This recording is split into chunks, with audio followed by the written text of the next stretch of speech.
Olá, muito boa tarde. Quero, desde já, dar um cumprimento especial ao meu fraterno amigo, deputado Pedro Westphalen, um lutador incansável pelo setor de saúde do Brasil, e também ao Marco Nascimento, aqui representando a Fiocruz. O Marco, nos conhecemos de longa data, em várias e várias discussões que já participamos sobre a construção de uma política industrial para o nosso setor. Meus amigos, a pandemia nos ensinou, essa tragédia terminou nos ensinando muitas coisas. Ruins, outras boas, funcionou como um catalisador, né, acelerando grandes transformações na nossa sociedade. Mas uma das questões que ficou muito evidente, muito transparente com a pandemia, foi a fragilidade, foi a deficiência do nosso complexo industrial da saúde. Demonstrou-se absolutamente equivocada a estratégia de centralizar-se, sobretudo a produção dos equipamentos, dos chamados dispositivos médicos, em um único continente. O colapso das cadeias globais de logística, o colapso das cadeias globais de valor, onde países suspenderam suas exportações desses bens, de dispositivos médicos, demonstrou de uma maneira absolutamente transparente, né, de uma maneira muito clara, a vulnerabilidade estratégica das nações que não olham, que não enxergam o complexo industrial da saúde como sendo um complexo estratégico. No Brasil, em 2008, iniciamos a construção de uma política, pela primeira vez, de uma política industrial da saúde. Naquela época, utilizamos ferramentas, instrumentos disponíveis na nossa legislação.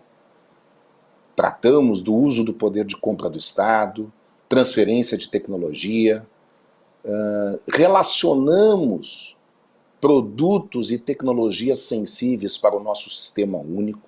Enfim, começamos a trabalhar na construção do que seria uma política industrial.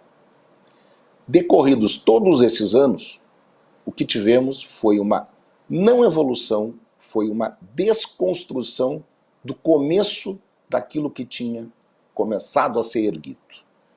Frase difícil de ser dita, mas essa é a realidade. No Brasil, nós desconstruímos. E pasmem, no ano passado, quando os ventiladores pulmonares, os respiradores, passaram a ser objeto de consumo, objeto de desejo em qualquer país do planeta, estes produtos constavam na lista de produtos estratégicos elaborada pelo Ministério da Saúde no ano de 2008. O que eu quero colocar em debate com vocês é, Marco, é importante o nosso país, na visão da Fiocruz, dos pesquisadores e de todos os pensadores em saúde que aí estão, é importante o nosso país adotar uma política de Estado, uma política industrial de Estado para o nosso segmento, para o segmento da saúde. Este é, na visão de vocês, um segmento estratégico? E depois de ouvir, nós vamos avançar com Pedro e saber como, Pedro, construirmos, como ajudarmos a construir uma política de Estado e não uma política de governo. Na ótica da Abimo, na minha pessoal, esse foi um erro que se cometeu. Construímos uma política de governo. E no nosso país, infelizmente, ainda há a cultura de desfazer o que um governo fez, de bom ou de ruim. Então, sem mais delongas, como se diz aqui no Rio Grande do Sul, Marco, com você, por favor, qual é a sua visão, qual é a visão da Fiocruz sobre a importância estratégica do complexo industrial da saúde? Perfeito. Muito boa tarde. Antes de qualquer coisa, agradecer, né, a honra de estar presente aqui com vocês, dividindo a tela com o Franco. Realmente nos conhecemos lá quando eu estava no Ministério da Saúde. Eu sou servidor do Ministério da Saúde, né? Hoje circunstancialmente na Fiocruz, e com um deputado, acho que é a primeira vez que eu divido a mesa, né, a mesa virtual com um representante eleito pelo povo, tentar aumentar um pouquinho, é uma satisfação também, uma honra estar com o senhor aqui, deputado. Eu perdi o som do Marco. Vocês estão me ouvindo? Alô? Sim. Melhorar um pouco o som, Marcos. Melhorar um pouquinho o teu som. Melhorar um pouco o teu som, Marcos. Alô? Alô? Agora sim. Alô? Agora ok. Sim, melhor? Melhor? Estão me ouvindo? Para mim tá bom. Para mim tá bem, só tem o Marcos. ok Pra mim, do Pedro, Franco também. aqui. Que bom. Franco, me escuta? Acho que o Franco não está me ouvindo. Não, o Franco não está te ouvindo, não. Mas aí...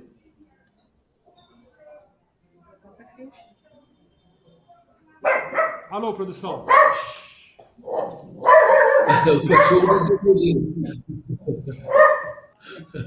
O cachorro.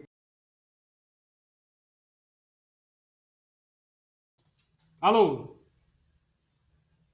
Mas é só... Até minha cachorrinha fez uma participação especial aqui. O Franco não está escutando nada, né? Daqui a pouco eles arrumam. Vai tocando, o Marcos. Acho que é melhor, né? Bom, ele fez aquela introdução, mas, enfim, uma satisfação estar com vocês, uma satisfação o convite feito à Fiocruz. Eu estou substituindo aqui o Dr. Carlos Gadelha, que é o coordenador atual do Centro de Estudos Estratégicos. Eu sou secretário executivo do centro, adjunto dele, e sou também, mas além disso tudo, né, eu estou aqui porque eu acho que eu sou um entusiasta do que o Dr. Carlos defende, que é essa... Na verdade, a pergunta do Franco, se a gente acredita que o complexo econômico no Estado da Saúde deve ser considerado uma ferramenta estratégica, sim, a resposta é sim. Essa agenda vem sendo desenvolvida na Fiocruz há cerca de 20 anos, não é à toa, né? É uma coisa que vem sendo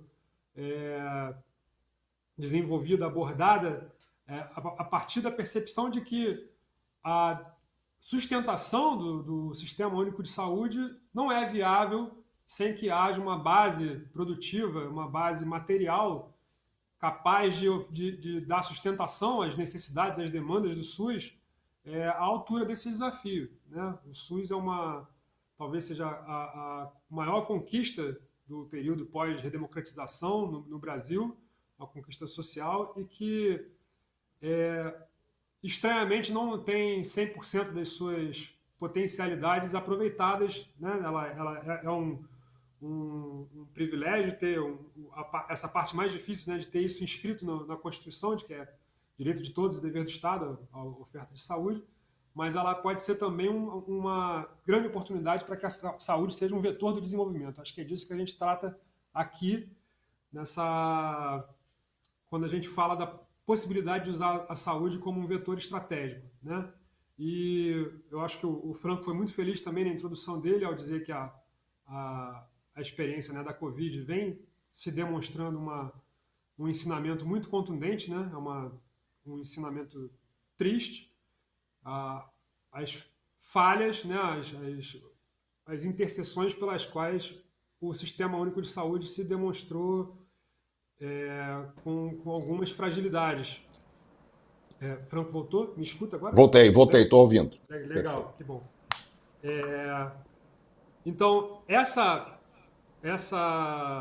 percepção, né, a gente ter se confrontado com essas fragilidades do SUS, e o que é mais triste, né? O Franco usou essa expressão, o ensinamento triste da Covid. O que é mais trágico, né? Acho que o trágico tem até essa raiz, né? A tragédia, ela acontece quando você tem um desfecho que vai ser ruim e você sabe que vai ser ruim. É que isso estava dado, né? As fragilidades, os que a gente chama de vulnerabilidades do SUS, vinham sendo apontadas frequentemente, constantemente, há anos, talvez há décadas, e a gente não conseguiu enfrentá-las ou estar à altura de um desafio que era só questão de tempo, não era se, era quando, e ele veio e aconteceu. A gente poderia ter lidado. Não foi tão ruim quanto poderia, é evidente, porque o SUS é uma conquista e ele esteve presente, mas podia ter sido melhor, né? Menos pior, com certeza, poderia ter sido. E aí a comparação com outros países ela torna ainda mais dramática, né, essa constatação, porque acho que o Franco também fez uma análise brevemente, né, tem um conteúdo geopolítico na afirmação do Franco, né, de que a produção não pode estar contida em um único continente. Isso é a pura verdade. Apesar de que, Franco, eu presumo, né, que você estivesse se referindo à China, mas a gente tem uma dependência, a nossa dependência ela é até maior do que apenas da China, né? A gente é dependente de dispositivos também, a gente importa muito dos Estados Unidos, né?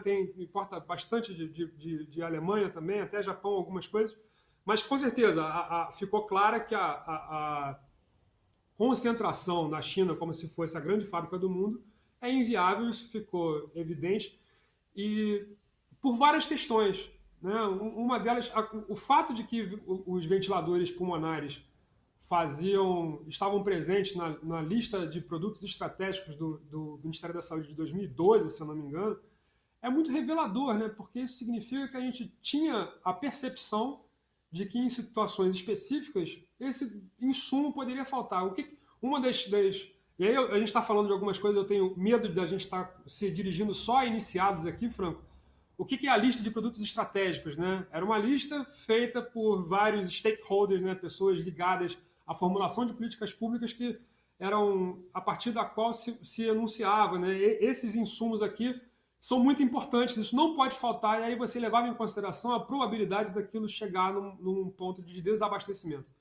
E o desabastecimento era uma dessas questões fundamentais levadas em consideração a incapacidade do sistema produtivo nacional de suprir o Sistema Único de Saúde. E foi exatamente isso que aconteceu. E o exemplo dos ventiladores ele é muito vivo, porque sob uma ótica puramente liberal, o que você tem? Que não importa onde o produto é feito. Né? Você sendo capaz, você tirando proveito das suas vantagens comparativas, você consegue suprir isso.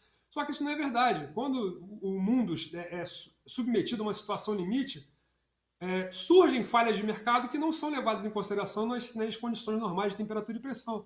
E o que a gente viu, né, tem um levantamento muito bom feito por uma universidade suíça, inclusive, eles se chamam o alerta do mercado global, do Global Trade Alert. E eles iam mostrando como as fronteiras de mercado iam sendo fechadas à medida em que a pandemia avançava. Ela avançava, né, do Oriente para o Ocidente, e à medida que a pandemia foi chegando nos países, os países iam fechando as suas fronteiras de mercado também. Até chegar num ponto em que a gente teve aquela situação muito dramática de ter vedação de voo, avião com ventilador não saía do aeroporto porque tinha gente pagando mais caro lá na pista. Né? E aí como é que você vai suprir isso? A não ser que você tenha uma base produtiva capaz de ser redirecionada muito rapidamente, né? E aí você precisa, para além da base produtiva, você precisa de uma sinergia local, né? de uma capacidade de centralizar as decisões também. Isso acho que nem precisa avançar nesse ponto agora, mas fez falta também. A gente não consegue atender. Até porque, Franco, e aí eu vou até avançar um pouco para além dos ventiladores. A partir de um certo ponto, o ventilador nem era mais encarado como a solução ideal. Só que só os países que tinham a base produtiva capaz de fazer ventiladores de forma pujante, né, estruturada, foram capazes de substituir, né, de fazer uma alternativa industrial em cima do ventilador que eles já sabiam fazer. Né? E a gente até tinha aqui algumas fábricas, mas sem a dimensão, a escala suficiente para... Então, um exemplo, né? Inglaterra, não dá para a gente chamar, ele não é exatamente um país comunista, mas tem o NHS e eles tiveram um projeto de acompanhamento, eles aproximaram a base produtiva do país do NHS e eles conseguiram responder às demandas da Covid muito rápido, quando eles se deram conta de que o índice de sucesso de pacientes intubados no ventilador pulmonar era muito baixo, eles foram substituindo a partir das informações dadas pelo front, do pessoal que estava lá na ponta dos ambulatórios, repassando as informações, e eles foram ajustando os projetos para conseguir dar respostas mais ágeis. Só que isso a gente só consegue com um complexo econômico industrial da saúde em sintonia com a formulação de políticas públicas, né, duradouras, eu acho que o Franco não ouviu o início da resposta. É evidente, Franco, que a gente considera que o complexo econômico ele não é apenas estratégico, ele é fundamental. A gente não consegue ter um sistema único de saúde estruturado à altura do desafio que é oferecer saúde para o cidadão brasileiro hoje, sem uma política orientada à consolidação de um complexo econômico estruturado de saúde brasileiro potente também. Eu acho que eu cheguei perto do meu tempo já, mas, por favor, me digam se achar que está faltando alguma coisa.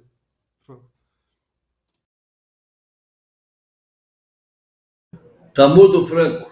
Tá mudo, Franco. Tá mudo, Franco.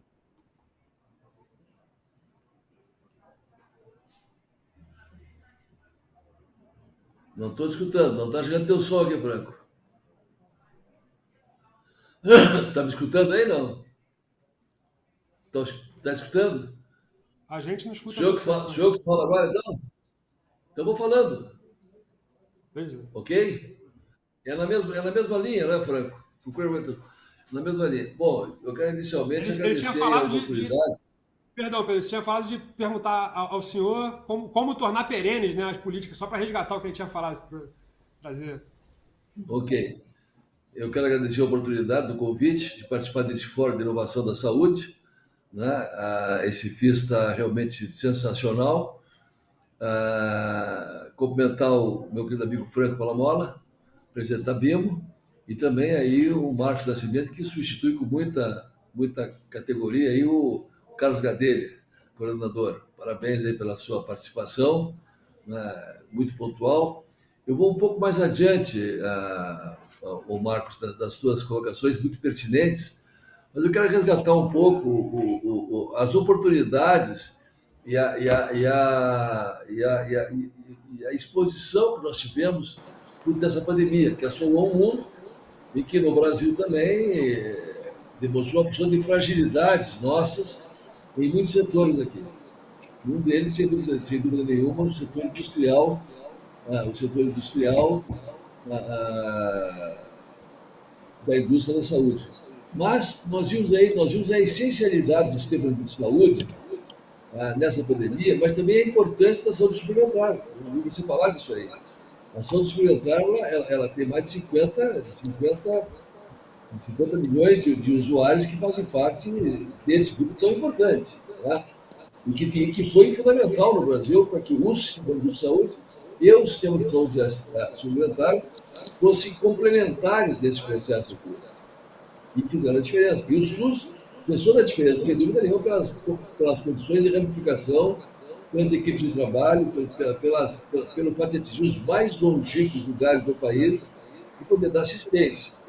Se viu também a saúde como um dos responsáveis pelos maiores empregos do Brasil. Aí não são só hospitais, farmácias, são a indústria, nós temos de comércio, nós temos de distribuidora. Também o SUS reduzir a fragilidade que nós temos nesse setor, muito grande. No setor assistencial, no setor fundamentalmente a nossa dependência internacional, quando se trata de medicamentos, de insumos, de equipamentos. Isso se tornou uma questão de segurança nacional. A saúde é tão importante no Brasil que o aeroporto de Guarulhos, que é o aeroporto mais importante de carga do Brasil, ele movimenta 50% das suas cargas a algo referente à saúde. Veja bem o que isso significa. E, no entanto, nós não temos políticas públicas de saúde nem programas a longo prazo.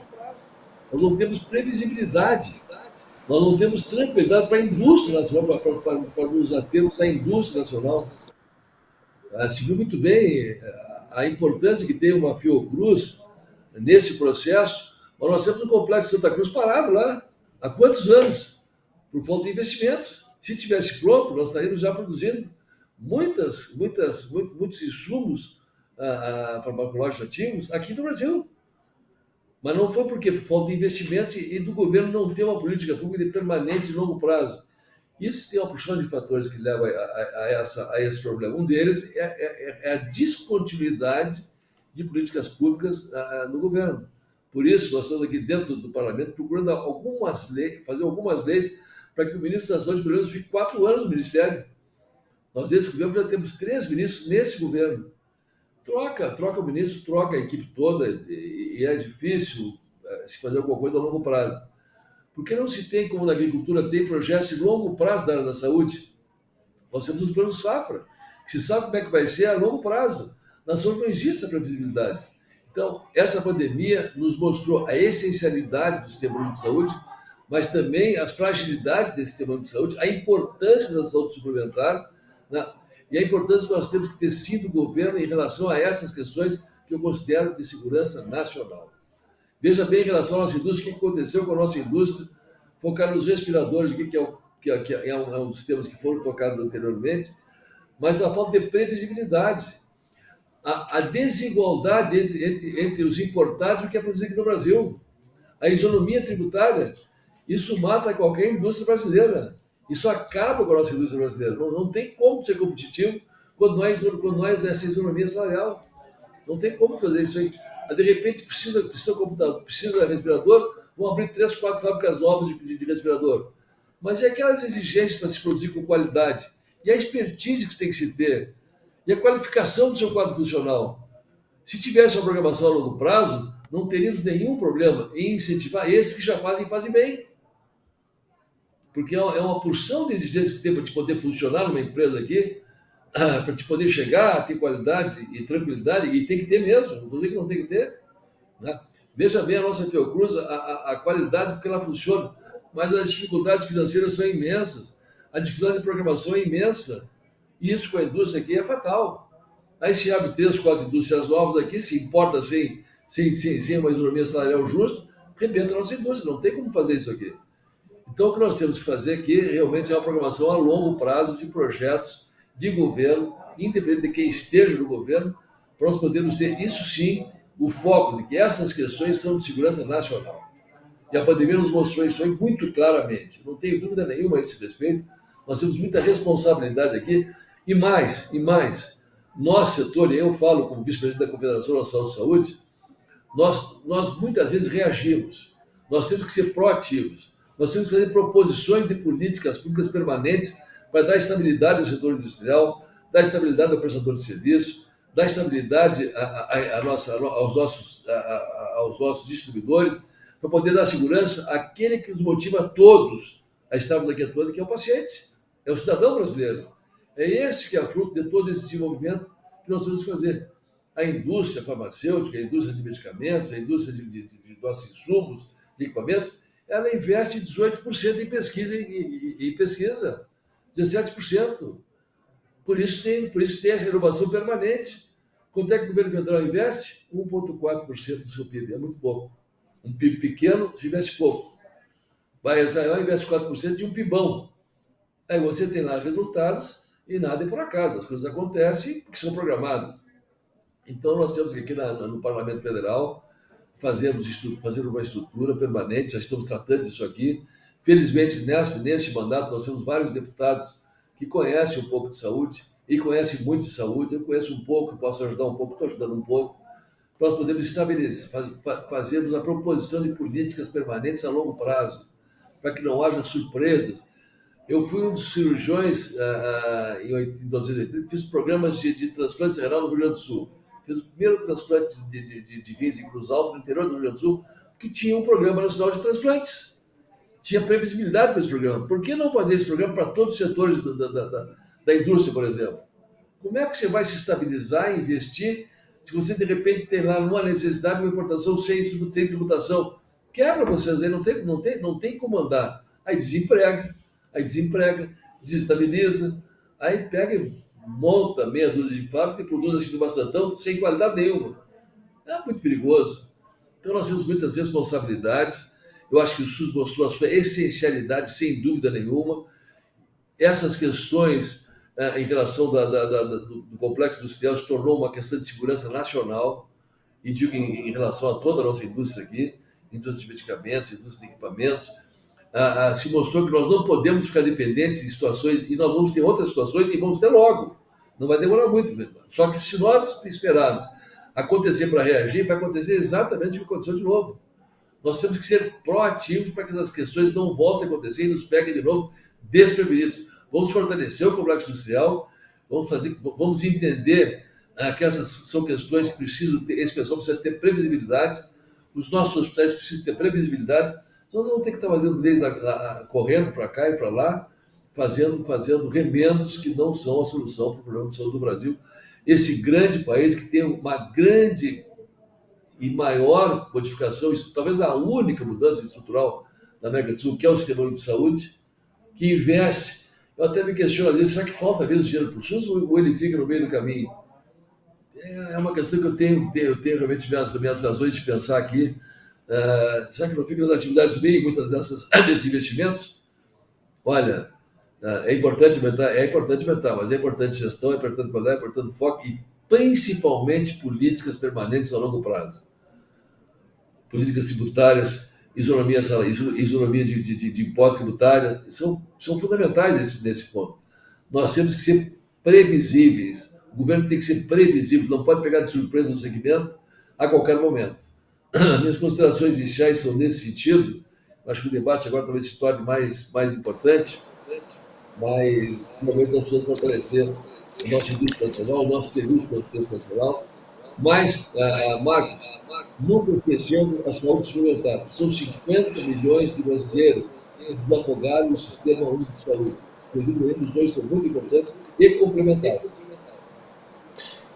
Perfeito, Pedro. Vocês estão me ouvindo agora? Então, acho que essas considerações iniciais nos colocam em várias possibilidades de bolas, né, para fazermos os gols. Eu gosto muito do Pedro de entender e de enxergar o Brasil como sendo o país acima de 100 milhões de habitantes, o maior sistema universal de saúde, né?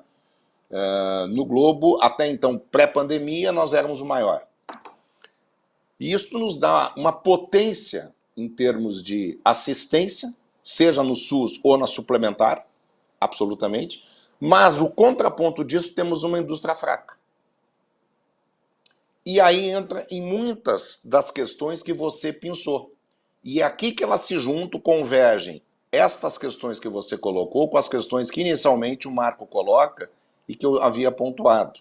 Vejam, fazem 20 anos que começam a surgir, ou foi cunhado talvez pela primeira vez, o CIS, Complexo Industrial da Saúde, e depois a gente ampliou para 6, né? Complexo Econômico Industrial da Saúde. Quando começamos a enxergar todos os atores que compõem o sistema de saúde, aí fomos entender que lidávamos com mais de 10% do PIB, lidávamos com mais de 10% da força de trabalho registrada nesse país, ou seja, é um setor potente sob o ponto de vista econômico. E é um setor altamente inovador e com grande capacidade de atração de recursos, porque ele pode ser um setor exportador de forma muito importante. E, de novo, nós vamos cair naquela questão. Fazem 20 anos, Pedro e Marco, que a gente vinha construindo ou tentando construir essas questões. E nós não conseguimos, por inúmeras razões, né? Governos que não acreditaram, outros que acreditaram, não avançaram. Olhem o caso que o Fantástico deu agora, 3 semanas atrás, da fábrica do Butantan. Não sei se vocês viram. É uma fábrica que nasce nas PDPs, protocolo de transferência de tecnologia assinado em 2014, se não me engano, 150 milhões de investimento estão absolutamente parados e o parceiro privado disse: eu não fico mais, estou indo embora. Tudo isso porque, segundo a reportagem que foi veiculada, porque o Ministério da Saúde não fez a parte que lhe cabia, o uso do poder de compra do Estado. Pedro, você é médico. Em 2013, foi assinado um processo similar para filtros de hemodiálise. O Brasil tem hoje aproximadamente 200 mil pacientes em terapia renal crônica. Ou seja, esses 200 mil pacientes precisam fazer semanalmente 3 sessões de hemodiálise. Todos os insumos são importados. Se a pandemia tivesse gerado uma pressão no sistema da diálise substituta, efetivamente, provavelmente, ao invés de respirador, teriam faltado filtros de hemodiálise. E aí nós teríamos uma situação complexa, porque não há. Então, de novo, nós precisamos usar os instrumentos que existem dentro do parlamento para que a gente comece a fazer uma discussão não com viés ideológico, político ou partidário, com viés da saúde, com viés, como dizia o ministro falecido Adil Jatene, com viés de superarmos a dependência tecnológica. Quando faltaram respiradores, o Brasil tinha 4 fábricas de respiradores registradas na Anvisa. O governo nos acionou, acionamos os fabricantes. Sabe quantas fábricas temos hoje? 15 fábricas. Projetos inteiros desenvolvidos ao longo de 120 dias. Provavelmente, no pós-guerra, a maior reconversão industrial que a gente viu. Empresas de todos os setores, todos, nos ligando, apoiando o nosso setor naquilo que fosse necessário. Sabe qual foi o agradecimento do governo brasileiro para os 11 projetos que foram feitos em regime de urgência urgentíssima? Nem uma mensagem de WhatsApp. Nem um pude contar com vocês. Nada, absolutamente nada. Isso que aconteceu. Isso é a realidade. Nos ligavam diariamente pedindo como estavam os projetos, precisando incansavelmente de projetos. E o nosso governo fez isso. Ou seja, agora eu não preciso mais. Então, eu reitero que nós precisamos, Pedro, e aí eu acho que o parlamento é fundamental nesse processo. Talvez aqui tenha sido um dos nossos erros iniciais, quando lá atrás nós fizemos isso pelo Poder Executivo.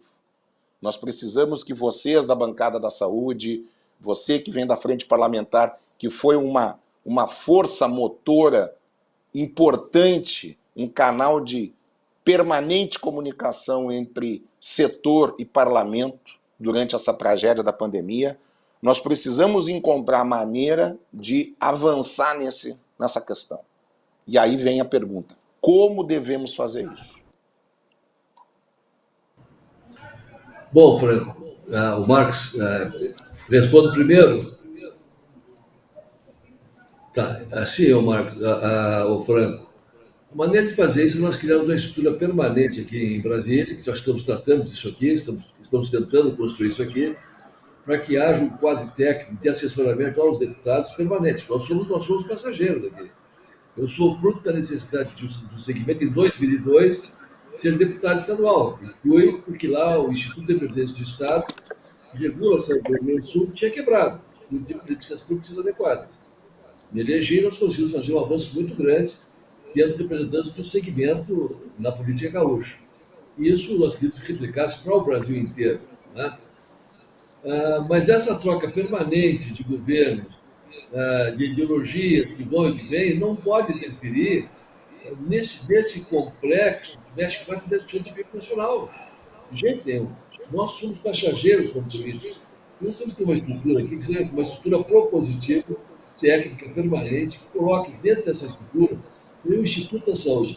Todos os elementos que fazem parte desse grande complexo da saúde, indústria, prestação de serviço, enfim, todas as profissões dele, para poder assessorar e criar políticas públicas para que sejam executadas, que não troquem do ministro do governo e não sejam executadas. Nós já temos aqui um exemplo de como funciona e funciona bem. Nós temos que tratar desse exemplo aqui, que é a Frente Parlamentar da Agricultura. A Frente Parlamentar da Agricultura, ela faz até... Mas ela conseguiu fazer um código ambiental, ela conseguiu fazer avanços em relação aos transgênicos, porque ela é organizada, e ela tem uma estrutura permanente e perene que não depende do deputado. O deputado está lá temporariamente. Eu posso também eleger todo ano, aí eu saio daqui e quem continua no meu lugar? Claro. Para aquelas pessoas comprometidas, e aí eu vejo um avanço das nossas representações, representações sindicais, representações associativas, se aproximando da política e dos políticos. Porque quer queira, quer não queira, os avanços e recursos da sociedade, os avanços e recursos do segmento, elas acontecem nos parlamentos municipais, estadual e principalmente no federal. É aqui que nós precisamos ser subsidiados para poder darmos as respostas que necessita a sociedade para ter segurança. Então, enquanto nós não tivermos aqui uma entidade permanente, nós vamos ter 200 frentes parlamentares. Veja bem, eu estou no meu primeiro mandato de deputado federal e vim para cá porque o segmento pediu. Estava no Estado. Eu já tenho 3 frentes parlamentares. O frente parlamentar da imunização, porque vi que estavam caindo drástica e violentamente a vacinação no Brasil, luta de fake news, grupos antivacinais, fiz a frente parlamentar. E, casualmente, depois veio a pandemia, nós pudemos ajudar muito, depois que eu fui relator da medida provisória que regulamentou as vacinas e a atuação da Anvisa em cima delas, desse regulamento. Frente parlamentar de doenças pulmonares raras e graves e frente parlamentar de medicina 4.0, que é justamente para levar esta inovação que tem um avanço da saúde, na área hospitalar, tecnológica, para que seja usada na ponta e os órgãos do SUS possam utilizar isso aí também. Nós temos a telemedicina que veio para ficar, a telesaúde veio para ficar. Nós precisamos regrar essa questão. Isso agora não pode ser um pastadão. Eu vejo toda hora batendo no meu gabinete de pessoas querendo fazer telesaúde. Poxa, olha aqui, vamos ter a qualidade disso. E assim que está verdade. O Brasil é assim. O Brasil faltou médicos, fizeram 250 faculdades de medicina num canetaço. Não pode ser assim. Canetaço. Não tem que ser assim. Nós temos 2 gerações perdidas no Brasil, de pessoas que entraram no mercado, credenciadas pelo diploma, mas não capacitadas para exercício das profissões, em todas as profissões. Então não pode ser. O Brasil é um país grande, o Brasil tem um quadro espetacular de gente que está sendo exportada, está saindo do Brasil. Então nós precisamos incentivar a indústria, precisamos incentivar o comércio, principalmente pesquisa. Pesquisa tem que ser, no Brasil, olhada no primeiro mundo. Questão de segurança nacional também. Então essa formação desse instituto é um dos focos para que todas essas frentes parlamentares, eu tenho 3 frentes parlamentares, porque eu tenho que debater esses temas. Eu tenho que fazer os nossos governantes entenderem que muitas vezes o medicamento que parece caro, ele evita 30 hospitalizações no ano. Uma vacina nova ela é importante para evitar que a pessoa morra ou não tenha qualidade de vida. A vacina é qualidade de vida. Não é? A asma, já vi que tem seu meu tempo aqui, só um exemplo aqui. Asma grave. São medicamentos que não fazem parte do protocolo, mas que se fizessem parte do protocolo, além de inserir o cidadão na vida comum, de novo, ele evita 20 internações por ano. É verdade. Muito bem, Pedro, mas esse desafio desse nosso instituto nós vamos perseguir. Esse instituto que o Complexo da Saúde... Vamos perseguir isso aí. Vamos perseguir e vamos tê-lo, sim, como órgão assessor permanente aí. Vamos discutir isso junto. Marco, qual é as tuas considerações finais? Queres fazer algumas? Temos 5 minutos. Perfeito. Para mim foi uma grata surpresa ouvir essa proposta de ter uma instância mais permanente, né, auxiliando os deputados. Eu acho que isso vai ao encontro da ideia de evitar a perda, né, que haja uma memória, um registro para que a gente não precise reinventar as coisas, né, porque as iniciativas existem. Eu fico com essa imagem sempre de que a gente faz os experimentos, as coisas dão errado, como elas vão dar errado quando elas estão se iniciando, né? É o tal do ônus do pioneirismo. Então, as PDPs, o plano de expansão da radioterapia, todas essas coisas têm ideias muito valorosas e às vezes acontecem problemas. Os problemas vão acontecer, só que a gente tem esse comportamento sistêmico, repetitivo, de jogar o projeto inteiro fora quando qualquer coisa dá errado. Então, se a gente tivesse uma instância mais permanente, que nos lembrasse das coisas que deram certo, para que a gente possa reter, né, as experiências que avançaram, eu acho que seria fundamental, porque tem algumas coisas que me chamam a atenção, Franco, o quanto a sociedade desconhece, né, as ferramentas que já foram postas em prática. O próprio plano de expansão da radioterapia, né, o Brasil fez a maior compra de aceleradores lineares do mundo, e junto com isso a gente conseguiu encaixar a instalação de uma fábrica, a primeira fábrica fora do eixo Suécia, Estados Unidos, China de aceleradores lineares, veio para o Brasil por conta dessa compra, e usando uma ferramenta chamada offset. Na mesma época, as Forças Armadas fizeram o offset do Gripen e puseram um avião, né, um modelo do Gripen no meio da esplanada. Eu achei que a gente devia botar um acelerador linear no meio da esplanada também, para as pessoas se dessem conta, né, de como essas coisas são possíveis a partir da saúde também. Maravilha. Então, Verdade. Eu acho que são essas... trazer a sociedade para participar dessas discussões, saber que a saúde, para além da garantia da saúde para o cidadão, que ela é uma ferramenta, um vetor de desenvolvimento para o país como um todo, é muito importante. Bacana. Eu vou fazer as minhas considerações finais e deixo para o Pedro fazer o encerramento. Só vou trazer uma informação, né, como a gente tem um sistema esquizofrênico. Olha só, Pedro, o Marco comentou sobre essa concorrência gigantesca que o Brasil fez de aceleradores lineares. Comentou que nós trouxemos, através de um mecanismo de offset, uma fábrica americana para o Brasil. Tudo isso correto.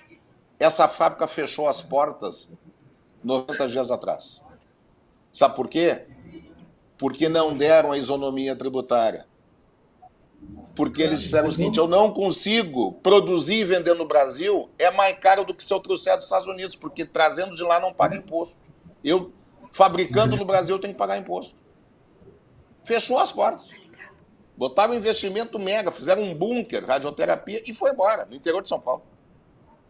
Então, isto é um modelo esquizofrênico que a gente ainda tem. Não tem um culpado. É um modelo que não está desenhado, não está estruturado. E essa visão de ter esse organismo de assessoramento permanente do complexo da saúde para o parlamento é uma excelente alternativa. Como você bem disse, todos nós somos passageiros, né? Então a gente consegue manter essa memória. Agradeço, Marco, agradeço, Pedro, pelo tempo, dedicação de vocês, pelos ensinamentos. Pedro, por favor, faça a sua consideração final para a gente já encaminhar o encerramento. Franco, de maneira rápida, eu sei que estou sem tempo, mas você deu o toque final aí, é isso aqui. Não só fechou as portas essa empresa, como dá um exemplo de que não se pode vir para o Brasil para dizer aqui. É para acabar com a nossa indústria. Para acabar com a indústria toda. Eu toquei no começo da minha palavra sobre economia tributária. É isso que faz com que acabe totalmente a capacidade do corajoso investidor de fazer investimentos. Além de afugentar quem está fora, quem está aqui vai quebrar, ou vai embora daqui, através da fronteira do Uruguai, ou qualquer outro. Tem uma regularidade, uma previsibilidade, isso é culpa de muitos. Mas, e aí que nós temos que ser proativos e não reativos. Por isso, a preocupação de criar políticas públicas permanentes de longo prazo, uma estrutura permanente para assessorar o parlamento, porque não é só como do executivo. Nós colocamos no como do executivo uma coisa que passa pelo parlamento. O parlamento passa pelo parlamento. Nós temos mais responsabilidade do que o próprio executivo. O executivo propõe, nós aceitamos ou não. E aí é preciso ter argumentação, ter trânsito. Não adianta brigar com a esquerda, com a direita. Se você não é articulado, não funciona. Quem está aqui está para fazer o bem à sua maneira. Eu não vou fazer com alguém pense que eu vou agir como eu penso, mas nós já tivemos a oportunidade de aprovar projetos aqui, meus projetos, com apoio de esquerda e de direita. Que eram projetos importantes, que foram demonstrados que tem o seu protagonismo e quem se beneficia é a população, que é o motivo desta reunião, dessa mesa redonda, que eu aprendi muito com o Marcos, com você, Franco, também. Espero ter contribuído um pouco também nesse momento, mas eu acho que através de conversação, de compreensão, que nós vamos chegar a um denominador comum, mas de criar uma estrutura permanente, até para assessorar ministro, até para fazer ministro. Até para fazer ministro. Eu só queria dizer que esse caso do offset dos aceleradores seria um exemplo excelente de não jogar o projeto inteiro fora por causa do que deu errado depois, né? A gente esse é o ponto. Continua a vibe. É só esse isso. É o ponto. Gente, muito obrigado. Estão me cobrando aqui que terminou o nosso tempo. Perfeito. Pedro, muito obrigado. Marco, obrigado aí. Um abraço. Um abraço. Um abraço, gente. Tchau, tchau.